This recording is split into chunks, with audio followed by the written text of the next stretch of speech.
इन सर्दियों के मौसम में गर्मा गर्म पंजाबी स्टाइल ढाबे में बना हुआ सरसों का साग यदि घर में खाने को मिले तो कितना मज़ा आ जाए, जो खाने का जायका है वो बदल जाए। तो हेलो दोस्तों, नमस्कार। आज ऋतु की रसोई में आपका बहुत स्वागत है। तो आज ऋतु की रसोई में हम बनाने जा रहे हैं ढाबे वाला सरसों का साग, जो पंजाबी स्टाइल में बनता है। तो उसके लिए सबसे पहले ये देखिए, मैंने सरसों ले लिया है और सरसों के पत्ते ये इस तरह से, इसके जो हम केवल पत्ते पत्ते निकाल लेंगे और ये जो डंठल है इसको हटा देंगे। ये देखिए, इस तरह से हमें तोड़ लेना है एक एक पत्तों को। और जो इसके पत्ते हैं ना, वो जो मुलायम मुलायम पत्ते होते हैं ना, वही हमें इस्तेमाल करना है। तो डंठल को अलग हटाते हुए सभी पत्तों को एक एक करके हम इस तरह से निकाल लेंगे। ये देखिए, इस तरह से मुलायम मुलायम पत्तों को हमें निकाल के अलग से इसको रख लेना है। और ये देखिए, अब हम ये देखिए इसी तरह से मैंने सारे पत्तों को इस तरह से निकाल लिया था। और ये देखिए, जैसा आप देख पा रहे होंगे, बहुत ही सॉफ्ट सॉफ्ट से मैंने पत्तों को लिए हैं। और जो ज़्यादा थोड़ा सा कड़क जो पत्ते हो जाते हैं ना, उसका सरसों का साग अच्छा नहीं बनता है। तो इस वजह से हम इस चीज़ का ध्यान रखेंगे। और इसमें डालने के लिए देखिए, मैंने थोड़ी सी अदरक ले ली है बारीक कटी हुई, और लहसुन ले लिया है, और हरी मिर्च को ले लिया है, वो भी मैंने बारीक बारीक काट लिया है। और ये अनियन ले लिए हैं, एक मैंने मीडियम साइज़ का अनियन लिया है, उसको बारीक काट लिया था। और इसके साथ ही इस सरसों के साग में हम थोड़ी सी मात्रा में बथुआ डालेंगे। हमारा एक बंच यदि मान लीजिए सरसों का साग है, तो आधा बंच के करीब हमें बथुआ लेना है। बथुए को भी आप देखिए, इसकी कितनी सॉफ्ट सॉफ्ट सी पत्तियाँ हैं, केवल पत्तियाँ हमें इसकी भी यूज़ करनी है। और डंठल को अलग कर देंगे। हालांकि इसकी जो डंठल होती है सॉफ्ट होती है, लेकिन हमको उसको बिल्कुल भी इस्तेमाल नहीं करना है। तो इस तरह से बथुए की सारी पत्तियों को अलग कर लेंगे और डंठल को अलग कर देंगे। तो इस एक एक करके हमें सारे बथुए को इस तरह से पत्तियों को अलग कर देना है। तो ये देखिए, मैंने पहले ही पत्तों को वॉश कर लिया था और उसके बाद ही मैंने सारे पत्तियों को काटा है, चाहे सरसों हो या फिर बथुआ हो। क्योंकि इससे क्या होता है ना, जो उसके विटामिन्स होते हैं वो कटने के बाद यदि हम उसको वॉश करते हैं तो वो धुल जाते हैं। तो यदि आप भी चाहते हैं कि आपको विटामिन सारी सब्जियों के पूरी फुल मात्रा में मिलें और मिनरल्स मिलें, तो आप इनको पहले सब्जी काटने से पहले उसको धुल लीजिए। तो ये देखिए, मैंने इसको अच्छे से पत्तों को वॉश करके और उसके बाद बारीक बारीक इसको काट लिया था। जैसा आप देख पा रहे होंगे, बथुआ और सरसों कि बहुत ही मैंने इसको बारीक बारीक काटा है। और ये इस तरह से, क्योंकि हमें इसको पीसना नहीं है और हमें केवल इसको बॉईल करना है, तो इसलिए हमें इसको बारीक काटना ज़रूरी है। तो ये देखिए, अब मैंने कुकर गैस पे चढ़ा दिया है। अब इसमें हम सरसों और बथुआ जो है ना, उसको इसमें डाल देंगे। तो ये देखिए, मैंने इस तरह से इसको डाल दिया है। और अब हम ये देखिए, ये पहले मैंने सरसों डाली है इसमें, उसके बाद हम इसमें बथुआ डालेंगे। और इस तरह से देखिए, ये मैंने डाल दिया है। तो और इसमें एक चीज़ का और ध्यान रखना होगा कि सरसों के साग में यदि आप बथुए के अलावा जैसे चने का साग है या पालक का साग है या मेथी वगैरह है, तो आप वो भी उसमें डाल सकते हैं। मैंने केवल बथुआ डाला है, आप चाहें तो और भी साग इसमें डाल सकते हैं। लेकिन जो उसका मेज़रमेंट है, मेन चीज़ वही होता है, उसके मेज़रमेंट को ध्यान रखना पड़ेगा। यदि आपने एक बंच या दो बंच सरसों ली है, तो आधा आधा बंच सारे जो पालक या फिर मेथी या फिर बथुआ है उसको लेना होगा। और इस तरह से ये देखिए, मैंने अब ये जो कुकर में लहसुन को डाल दिया है।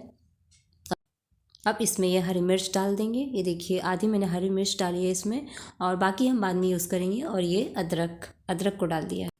और अब इसमें थोड़े से अनियन डाल देंगे। ये देखिए, अनियन मैंने एक चम्मच डाला है, थोड़ा सा और डाल देंगे इसमें। इससे क्या होता है ना, जो सरसों के साग का जो स्वाद होता है, जो फ्लेवर होता है, एक बहुत ही अमेजिंग सा फ्लेवर आता है, जो पंजाबी खासकर जो पंजाबी लोग होते हैं ना, उस तरह से ये बनाते हैं। तो अब इसमें हम आधा से एक कप के करीब में मैंने इसमें पानी डाल दिया है। मैंने कटोरी का इस्तेमाल किया था, एक कटोरी मैंने इसमें पानी डाल दिया है ताकि अच्छे से बॉईल हो जाए। ये देखिए, इस तरह से। और अब हम इसमें थोड़ा सा नमक डाल दिए हैं। नमक हमें बाद में भी ऐड करना है, इसलिए हम थोड़ी सी मात्रा में ही नमक डालेंगे। और जो भी पत्ते वाली सब्जियां होती हैं उसमें नमक होता है और उसमें मिनरल्स पानी भी होता है। तो इसकी वजह से हमें जो पत्ते वाली सब्जियां होती हैं उसमें पानी का कम इस्तेमाल होता है। और नमक भी हम, जैसे पालक के पत्तों में ज़्यादा नमक की मात्रा होती है, तो इसलिए हम नमक कम इस्तेमाल करते हैं। तो अब देखिए, मैंने एक मथनी ले ली है और जो कुकर की जो सीटी है साग के डालने के बाद मैंने इसमें 2 से 3 सीटी लगवाई थी, ताकि अच्छे से जो है ना ये साग जो है और जो सारी चीज़ें हमने डाली थी इसमें, हरी मिर्च अदरक और लहसुन की कलियाँ, वो अच्छे से मिक्स हो जाएँ, मतलब अच्छे से, मतलब वो बॉईल हो जाएँ। और उसके बाद एक मथनी की सहायता से, मथनी जो ये जिससे हम बटर निकालते हैं, लकड़ी वाली जो होती है ना, उसी से हमें इसको मथना है। वैसे यदि आपके पास टाइम नहीं है या फिर टाइम कम हो आपके पास, तो आप इसको मिक्सर में भी कर सकते हैं। लेकिन जो टेक्सचर और जो हमें स्वाद मिलेगा इस मथनी के मथने से, या फिर आपके पास मैशर हो तो उससे भी आप इसको मैश कर सकते हैं।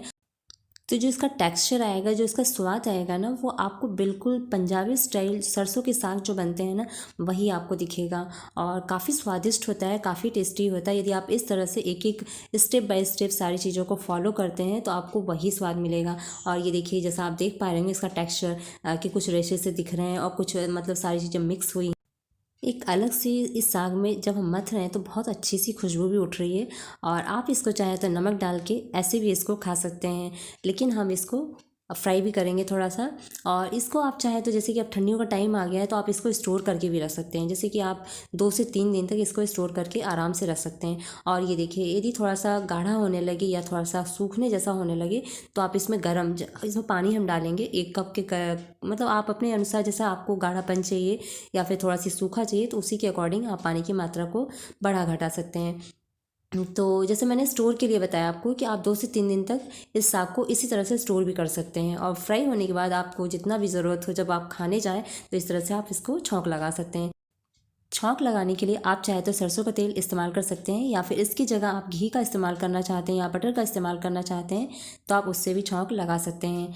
अधिकतर क्या है ना, जो पंजाबी स्टाइल में साग बनता है सरसों का, उसमें बटर और घी का भरपूर मात्रा में यूज़ होता है, लेकिन मैंने सरसों का तेल यूज़ किया है। तो ये देखिए इस तरह से अब हमने इसमें थोड़ा सा जो अदरक बचा हुआ था उसको मैंने इसमें डाल दिया है, जो बारीक कटे हुए अदरक थे।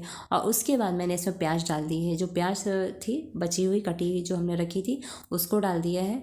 मैंने सारी प्याज को डाल दिया है, और प्याज की मात्रा आप चाहे तो बढ़ा सकते हैं। और उसके बाद ये देखिए, जब थोड़ी सी गोल्डन ब्राउन होने लगती है प्याज, तब हम इसमें जो लहसुन की कलियाँ थी और अदरक को बड़े बड़े टुकड़ों मैंने काट लिया था, थोड़ा सा टेक्सचर अच्छा लगता है उसे देखने में, तो उसको डाल दिया था। और इसको फिर, और जो हरी मिर्च है, आप इसके साथ ही खड़ी मिर्च डालना चाहते हैं लाल तो उसको भी इसमें डाल सकते हैं, लेकिन उसको तड़के में हमें जैसे हम तड़का देते हैं तब हमें नहीं डालना है। जब हम प्याज डाल देंगे उसके बाद उसको डालना, नहीं तो अदरवाइज़ क्या होगा ना, उसका कलर उतर जाएगा। और अब ये जब सारी चीज़ें अच्छे से मतलब सॉफ्ट हो जाएंगी, मिक्स हो जाएंगी, तब हम इसमें टमाटर डाल देंगे। और टमाटर को अच्छे से भून लेना है ताकि वो अच्छे से गल जाएँ। और ये देखिए इस तरह से हम चला लेंगे इसको फटाफट। ये देखिए इस तरह से हमने इसको चला लिया है। अब ये टमाटर हमारे अच्छे से गल चुके हैं, देखिए। और ये थोड़ा सा, जैसे कि यदि आपको लगता है कि थोड़ा सा टाइट, मतलब कड़क कड़क से, कभी ठंडी वाले जो टमाटर आते हैं थोड़ा सा उसमें दिक्कत होती है। अब ये देखिए जब हमारे टमाटर अच्छे से गल जाते हैं तब इसमें हम ये डालेंगे गेहूं का आटा। आप गेहूं के आटे की जगह इस्तेमाल करना चाहें तो मक्के का आटा हो या फिर बेसन का भी इस्तेमाल कर सकते हैं। एक अच्छा सा टेक्स्चर और क्रीमीपन जो आता है ना, वो आ जाता है और थोड़ा सा और गाढ़ा हो जाता है हमारा साग। तो इस तरह से हमने इसमें डाल दिया। मैंने गेहूं के आटे का इस्तेमाल किया था। 2 चम्मच मैंने करीब डाला था, मीडियम साइज़ का चम्मच था, इसमें मैंने इसमें 2 चम्मच के करीब में मैंने आटा डाल दिया है। और ये देखिए इसको भी अच्छे से हम भून लेंगे। जब सोंधी सोंधी सी खुशबू उठने लगेगी ये आटे से, तब हम इसमें साग को डाल देंगे। जो हमने अभी मथा था ना साग, उसी को इसमें डाल देंगे। तो ये देखिए, जैसा आप ये देख पा रहे होंगे कि बहुत ही अच्छा सा इसका टेक्स्चर भी दिख रहा है, बहुत अच्छे से गल भी गए हैं ये साग। और एक अच्छी सी खुशबू, सोंधी सोंधी सी खुशबू जो पंजाबी स्टाइल में बनती है, तो वही साग हमें बिल्कुल, इसकी खुशबू जो आ रही है ना, उसी साग की खुशबू आ रही है। ये देखिए इस तरह अच्छे से मिलाते हुए इसको हमें करीब 5 मिनट तक इसको अच्छे से पकाना है। गैस की फ्लेम को स्लो करके, बहुत ही मतलब अच्छे से, मतलब स्लो होनी चाहिए ताकि धीमी आंच पे अच्छे से हमारा जो सरसों का साग है पके वो। और इसके बाद हम इसमें डाल देंगे नमक। ये देखिए मैंने नमक डाल दिया है।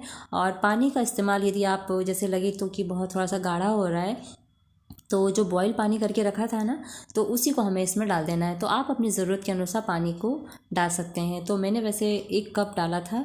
और ये देखिए इसका गाढ़ापन, जैसा आप देख पा रहे होंगे कि बहुत अच्छा सा टेक्सचर भी आ गया है। इसका गाढ़ापन भी इतना ही मुझे चाहिए, इसलिए मैंने ये देखिए इतना ही डाला है। और 5 मिनट अब पकते हुए हो चुका है, जैसा आप देख पा रहे होंगे। ये अच्छे से बॉयल भी हो गया है और हो भी रहा है। मैंने अभी गैस को बंद नहीं किया है, ये देखिए इस तरह से। तो ये देखिए अब हमारा, मैंने गैस को बंद कर दिया था 5 मिनट पकने के बाद। और अब हमारा साग बनकर रेडी हो चुका है, तैयार हो चुका है। तो इन सर्दियों के मौसम में सरसों का साग, गर्मा गर्म सरसों का साग, यदि आप राइस के साथ खाते हैं या फिर मक्के की रोटी में घी या बटर लगा के, या फिर मोटी गेहूं की रोटी चपाती उसके साथ खाते हैं, तो एक अलग सा अमेजिंग सा स्वाद आता है।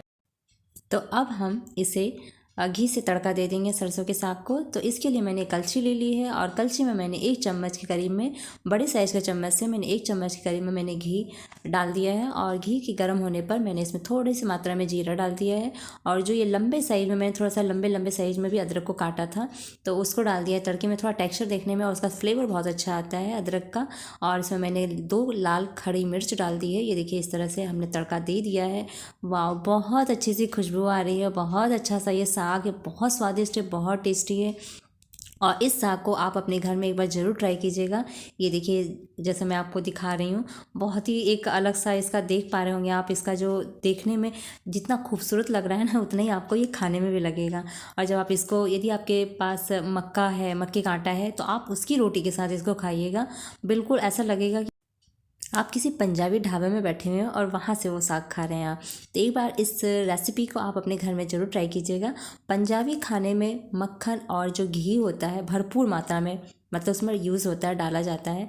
मैंने इसमें थोड़ी सी सरसों के तेल की भी यूज़ किया। आप सरसों के तेल की जगह यूज़ करना चाहते हैं तो घी में भी आप एक बार ज़रूर इस सरसों के साग को बनाकर ट्राई कीजिएगा।